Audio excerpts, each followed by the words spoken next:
So new issue, a very weird ticking noise which feels like a camshaft issue, but the problem is it's not actually a problem.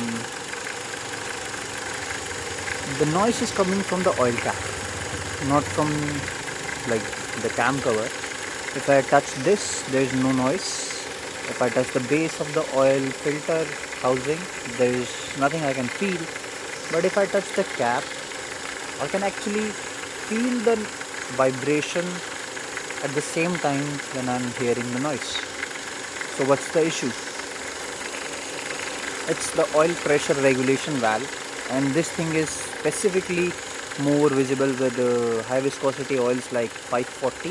This thing is not going to happen with 530. Let me give you let me try if you can hear.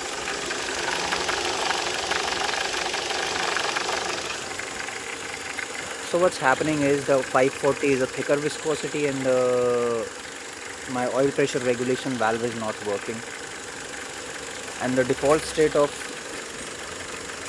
malfunction of that valve is high pressure mode.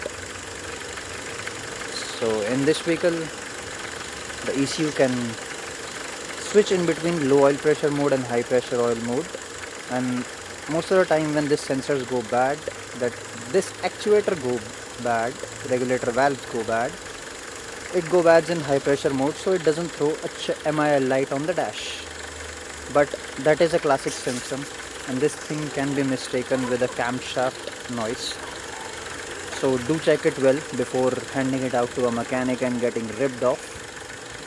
If you are using 540, with 530 it will not make a noise.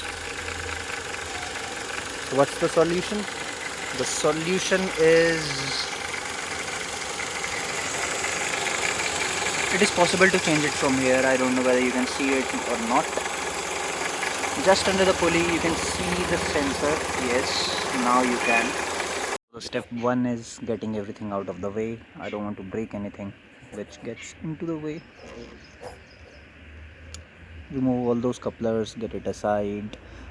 1.8 TSI engine bay is quite known for brittle plastics because of the heat engine generates, so make sure everything you are touching is either metal or it's away from the path. So the valve I'm talking about is located just under this pulley. You can't see it well from here. Means if I want to zoom in, maybe you can. Yes, that is exactly where it is. So basically what I want to tell is that valve is exactly like this valve. One bolt at the bottom side, and then you have to pull it back with a connector. So basically this valves also function the same, but it's not for oil regulation, it's for piston cooling jets. It increases or decreases the pressure to the piston cooling jets as per the requirement. So what we are trying to do is, ideal way to do this is remove the engine shield and then get to it, but I've done it like one time before and it's perfectly accessible from here if you have flexible hands. So the bolt is out. Now all I have to do is pull the sensor out.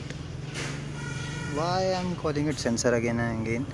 It's a regulator, it's a solenoid, and here is the old unit, and this is the part number. Don't focus on this alphabet.